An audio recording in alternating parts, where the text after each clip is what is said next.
देवगंगा की आड़ में फ्रॉड का धंधा, पैसा जमा कराया लेकिन नहीं दिया प्लॉट। अंसल के बाद देवगंगा की करतूत आई सामने। सीएम योगी आदित्यनाथ का फरमान है, जमीन घर का सपना दिखाकर गरीबों से लूट करने वालों को पाताल से ढूंढ कर सरकार सजा देगी। अगर एक भी होम बायर के साथ धोखा हुआ तो फ्रॉड करने वालों को कड़ी से कड़ी सजा दूंगा।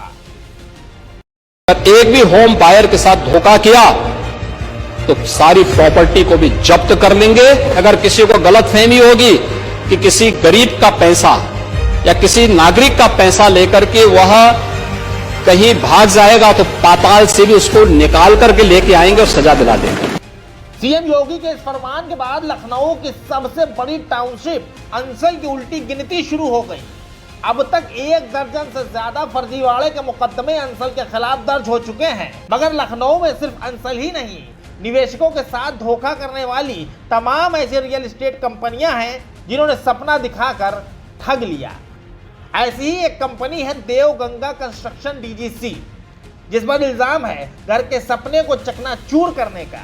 फिरोजाबाद के रहने वाले योगेश अवस्थी का इल्जाम है कि उन्होंने प्लॉट की पूरी कीमत अदा की, लेकिन 4 साल बाद भी ना तो प्लॉट की रजिस्ट्री हुई और ना ही कब्जा मिला। मैंने देवगंगा कंस्ट्रक्शन कंपनी जो मोहनलालगंज में है, इसका ऑफिस लुल्लू मॉल के बगल में है।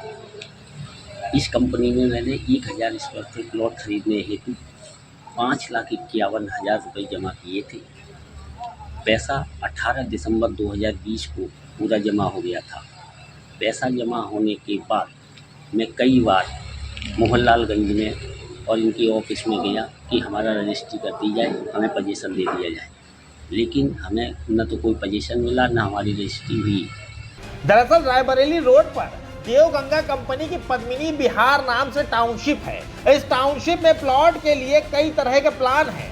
योगेश अवस्थी का कहना है कि 2017 में उन्होंने प्लॉट बुक कराया, 3 साल तक हर महीने पैसे देकर पूरी ईएमआई चुकाई, लेकिन प्लॉट कब्जे के नाम पर कंपनी के मालिक हंसराज रावत और मालकिन दिव्यांशी 4 साल से वादा ही दे रही हैं। जब वो पुलिस के पास गए शिकायत लेकर तो पैसे वापस करने की बात तय हुई, लेकिन वो भी उन्हें अभी तक नहीं मिले। उसके बाद हम ऐसे ही 2-3 साल तक चक्कर काटते रहे, आजकल करके ये लोग टरकाते रहे, लेकिन हमारा न तो पैसा दिया और न मेरी पोजीशन दिया। फिर मैंने अप्रैल 2024 में इनको एप्लीकेशन दी कि हमारा पैसा पूरा रिफंड कर दिया जाए।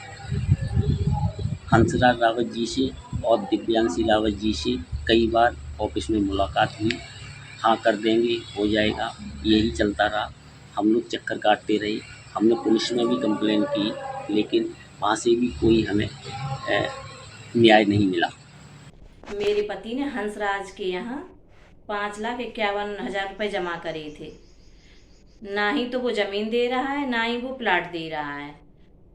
हम योगी जी रोड पर आ गए, हमारी मदद करिए। हमारे पति ने लोन लेके पैसा जमा करा था उसके यहाँ किस्तों पे, लेकिन अब हमारा पैसा पूरा जमा हो गया है। हम 5 साल से इधर उधर भाग रहे हैं, ना वो ज़मीन दे रहा है ना पैसा दे रहा है। जैसा कि सुना आपने, कैसे मामूली सी नौकरी करने वाले योगेश ने परिवार का आशियाना बनाने के लिए पेट काट काट कर किश्त भरी, लेकिन ना तो उन्हें प्लॉट मिला और ना ही उनका पैसा। जबकि प्लॉट बुक करते वक्त एग्रीमेंट में लिखा गया है कि ईएमआई समय से पूरी होने पर अगर कंपनी समय पर कब्जा नहीं देती तो वो प्रति महीने के हिसाब से ब्याज देगी, लेकिन योगेश को उनके ही जमा 5,51,000 रुपए भी नहीं मिले। योगेश के मुताबिक वो हर हफ्ते कंपनी में जाते हैं और वहां हमेशा दर्जनों लोग प्लॉट कब्जे को लेकर दफ्तर के बाहर बैठे रहते हैं। कुछ ऐसे ग्राहक भी हैं जो मोटी रकम चुका चुके हैं लेकिन भटक रहे हैं। जब इस इल्जाम पर एनडीटीवी भारत ने कंपनी के मालिक हंसराज रावत से बात की तो पहले वो गोलमोल जवाब देते नजर आए। कभी प्लॉट देने तो कभी पैसा वापस करने की बात करते रहे, लेकिन सवाल है कि आखिर योगेश को पैसा वापस ही मिल जाता है तो योगेश को ईएमआई भरने का फायदा क्या हुआ? क्योंकि उसने तो अपना आशियाना बनाने के लिए हर महीने पैसे भरे थे, ना कि 4 साल बाद फिर उतना ही पैसा वापस लेने के लिए। गरीबों की उम्मीद से खेलने वालों पर सीएम योगी और उनकी पुलिस क्या एक्शन लेती है, ये तो देखने वाली बात होगी। हालांकि सीएम योगी के विधानसभा में अल्टीमेटम के बाद से लखनऊ में खेला करने वालों में टेंशन है। Bureau report, NDTV Bharat.